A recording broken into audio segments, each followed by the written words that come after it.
It was Nobel Prize acceptance speech. I am glad that I have been able to come at last to your country and that I may use this opportunity for expressing my gratitude to you for the honor you have done to me by acknowledging my work and rewarding me by giving me the Nobel Prize. I remember the afternoon when I received the cablegram from my publisher in England that the prize had been awarded to me. I was staying then at the school Shanti Niketan, about which I suppose you know. At the moment, we were taking a party over to a forest nearby the school, and when I was passing by the telegram office and the post office, a man came running to us and held up the telegraph message. I had also an English visitor with me in the same carriage. I did not think that the message was of any importance, and I just put it in my pocket, thinking that I would read it when I reached my destination. But my visitor supposed he knew the contents, and he urged me to read it, saying that it contained an important message. And I opened and read the message, which I could hardly believe. I first thought that possibly the telegraphic language was not quite correct, and that I might have misread the meaning of it. But at last I felt certain about it. And you can well understand how rejoicing it was for my boys at the school and for the teachers. What touched me more deeply than anything else was that these boys who loved me and for whom I had the deepest love felt proud of the honor that I had been awarded to him, for whom they had a feeling of reverence. And I realized that my countrymen would share with me the honor which had been awarded to myself. The rest of the afternoon passed away in this manner, and when the night came, I sat upon the terrace alone, and I asked myself the question what the reason could be of my poems being accepted and honored by the West, in spite of my belonging to a different race, parted and separated by seas and mountains from the children of the West. And I can assure you, it was not with a feeling of exhaustion, but with a searching of the heart that I questioned myself, and I felt humble at that moment. I remember how my life's work developed from the time when I was very young. When I was about 25 years, I used to live in utmost seclusion in the solitude of a obscure Bengal village by the river Ganges in a boot house. The wild ducks which came during the time of autumn from the Himalayan lakes were my only living companions. And in that solitude, I seemed to have drunk in the open space like wine overflowing with sunshine. And the murmur of the river used to speak to me and tell me the secrets of nature. And I passed my days in solitude, dreaming and giving shape to my dream in poems and studies, and sending out my thoughts to the Calcutta public through the magazines and other papers. You can well understand that it was a life quite different from the life of the West. I do not know of any young of your Western poets or writers do pass the greatest part of the young days in such absolute seclusion. I am almost certain that it cannot be possible, and seclusion itself has no place in the Western world. And my life went on like this. I was an obscure individual to most of my countrymen in those days. I mean that my name was hardly known outside my own province, but I was quite content with that obscurity, which protected me from the curiosity of the crowds. Then came a time when my heart felt a longing to come out of that solitude and do some work for my human fellow beings, and not merely give shape to my doings and meditate deeply upon the problems of life, but try to give expression to my ideas through some definite work, some definite service for my fellow beings. And the one work which came to my mind was to teach children. It was not because I was specially fitted for this work of teaching, for I have not had myself the full benefit of a regular education. For some time I hesitated to take upon myself this task, but I felt as I had a deep love for nature, I had a naturally love for children also. My object in starting this institute was to give the children of men full freedom of joy, of life, and of communion with nature. I had myself suffered when I was young through the impediments which were inflicted upon boys while they attended school, and I have had to go through the machine of education which crushes the joy and the freedom of life for which children have such insatiable thirst. And my object was to give freedom and joy to the children of men. So I had a few boys around me, and I taught them. And I tried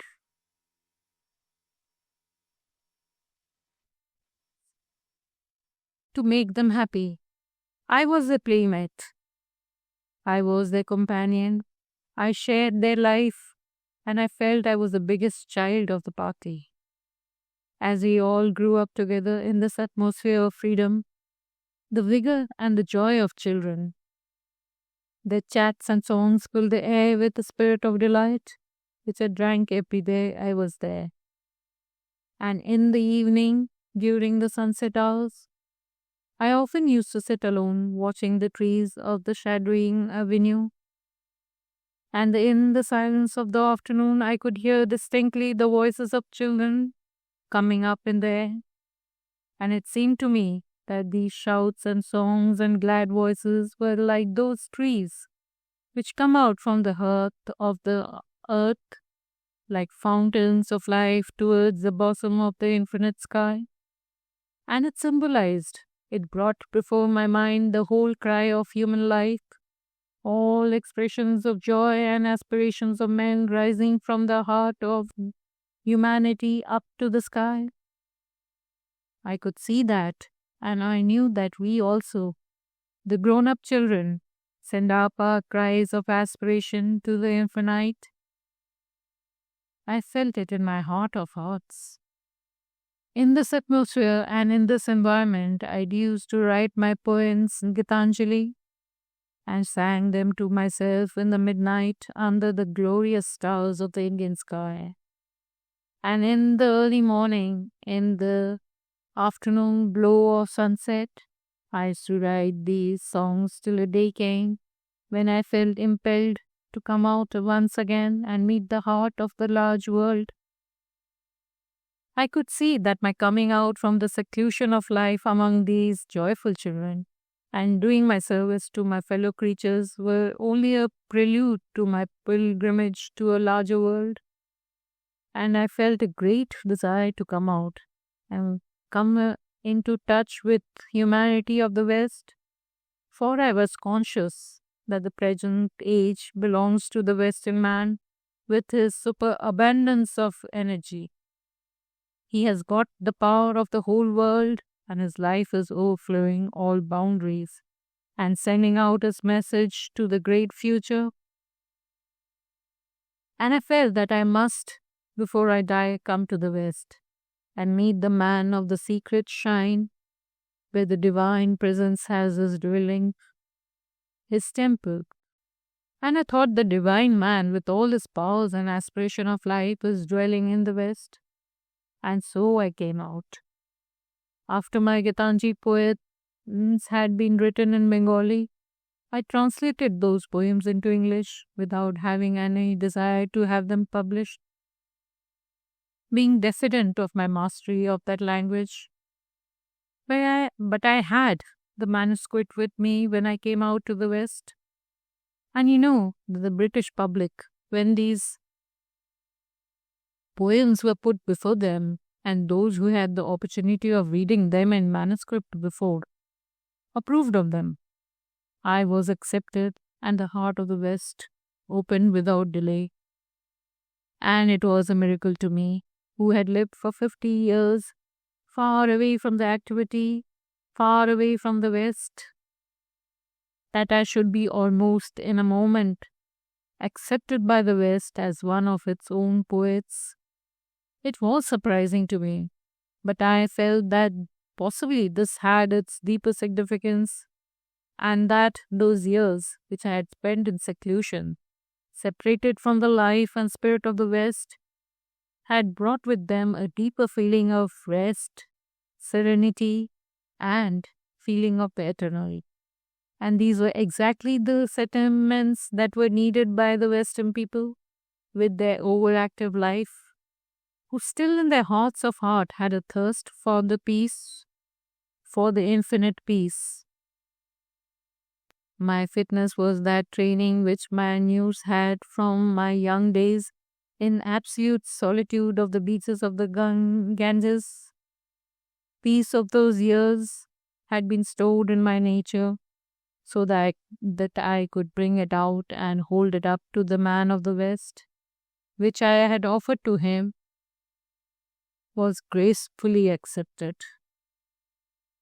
I know that I must not accept that praise as my individual share. It is the East in me which gave to the West. For is not the East the mother of the spiritual humanity? And does not the West? Do not the children of the West, amidst the gains and plays which, when they get hurt, when they get famished and hungry, then turn their face to that serene mother, the East? Do they not accept their food to come from her, and the rest for the night when they are tired?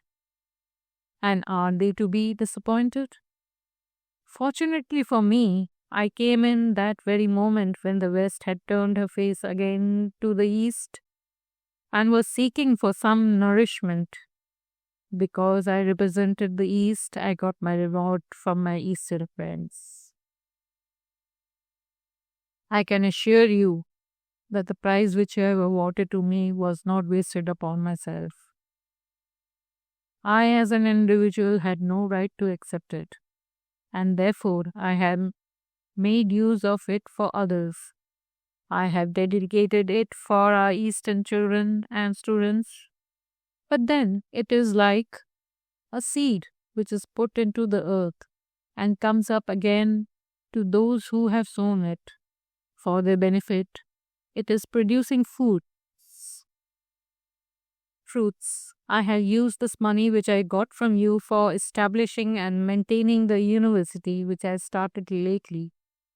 And it seemed to me that this university should be a place where the Western students might come and meet their Eastern brethren, and when they might work together in the pursuit of truth and try to find the treasures that have lain hidden in the East for centuries and work out the spiritual resources of the East, which are a necessity for all humanity. I can remind you of a day when India had a great university in those glorious days of a civilization. When a light is lighted, it cannot be held within a short range. It is for the whole world. And India had a civilization with all its splendor and wisdom and wealth.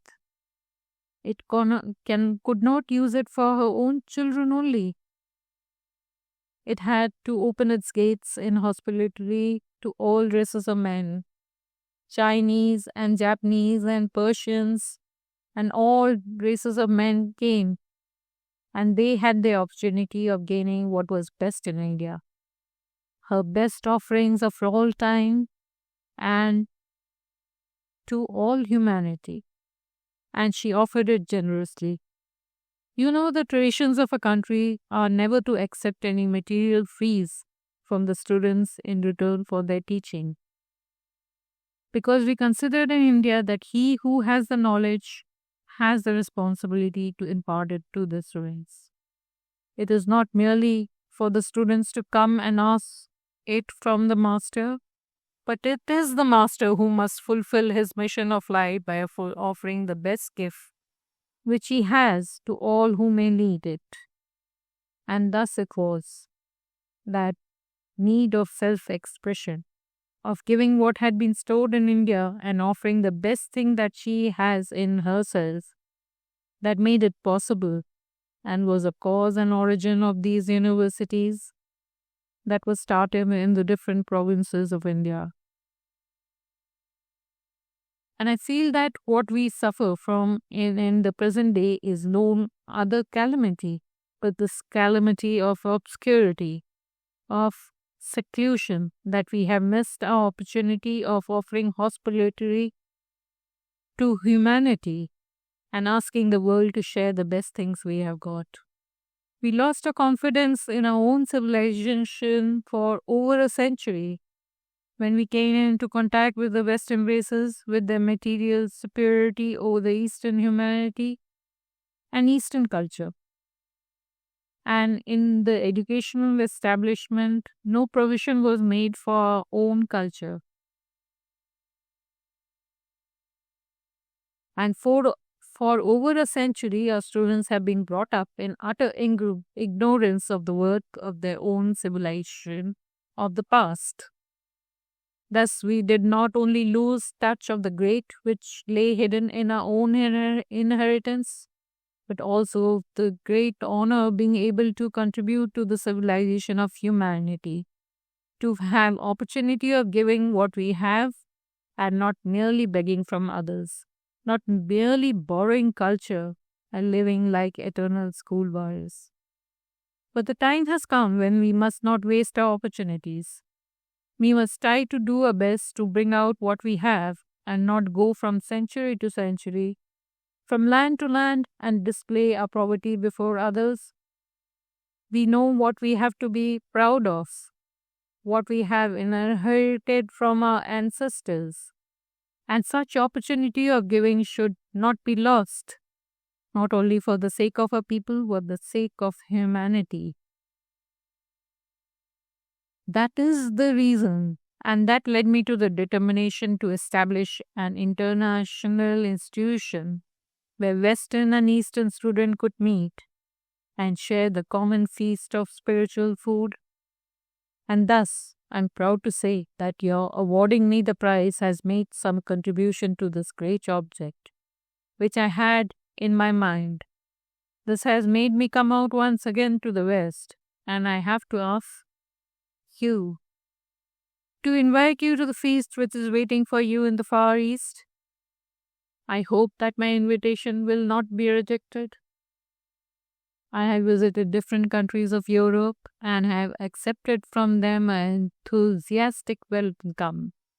That welcome has its own meaning, that the West has need of the East and the East has need of West. So the time has come when they should meet.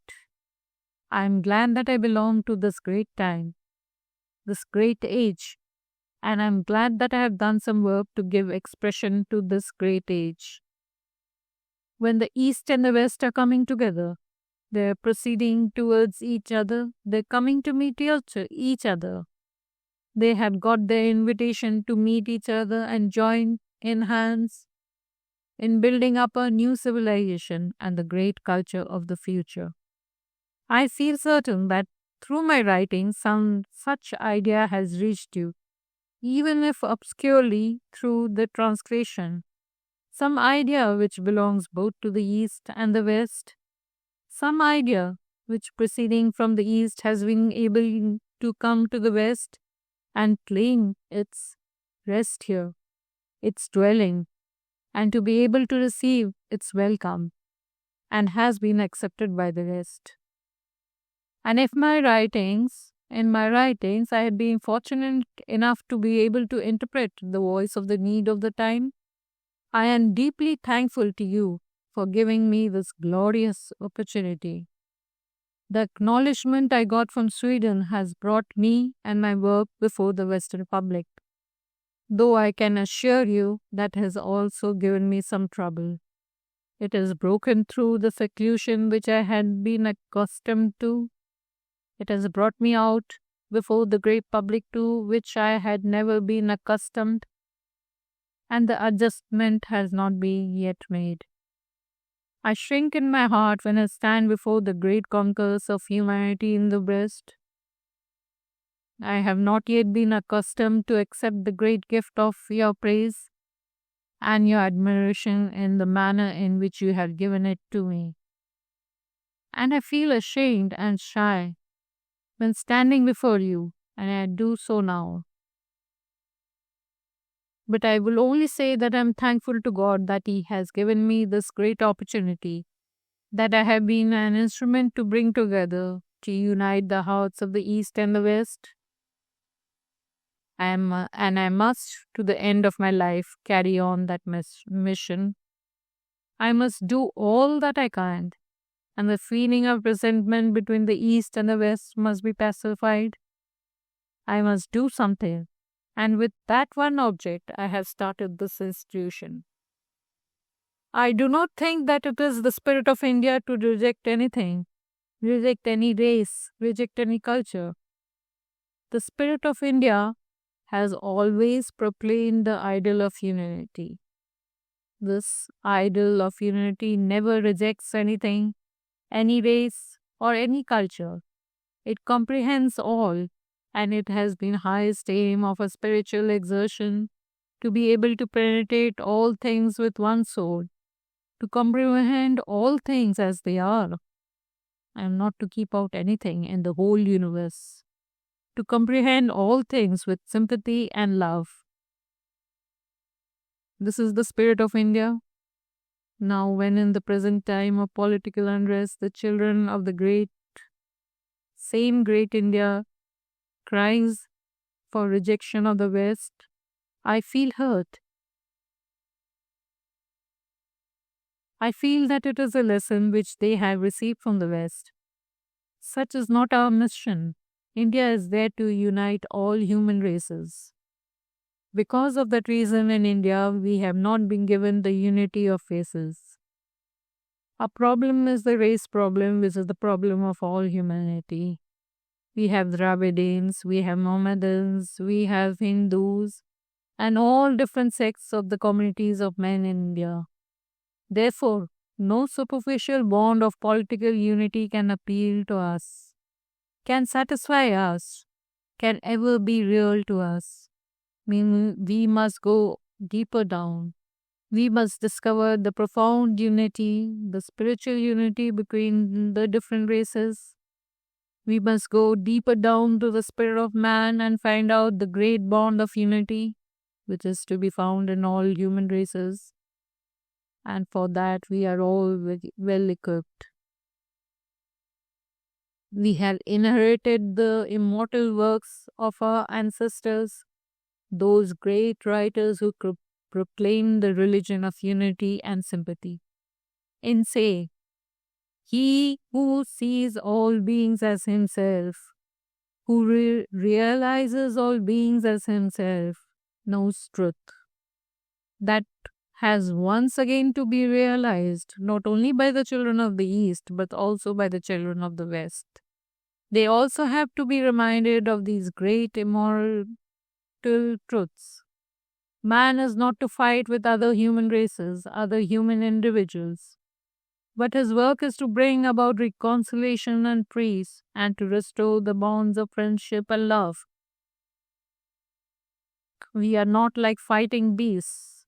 It is the life of self which is predominating in our life. The self which is creating the seclusion, giving rise to offerings, to jealousy and hatred, to political and commercial competition. All these illusions will vanish if we go down to the heart of the shrine, to the love and unity of all races. For that great mission of India, I have started this university. And I ask you now, when I have those opportunities, I invite you to come to us and join hands with us and to not leave this institution merely to us, but let your own students and learned men come to us and help us to make this university into a common institution for the East and the West.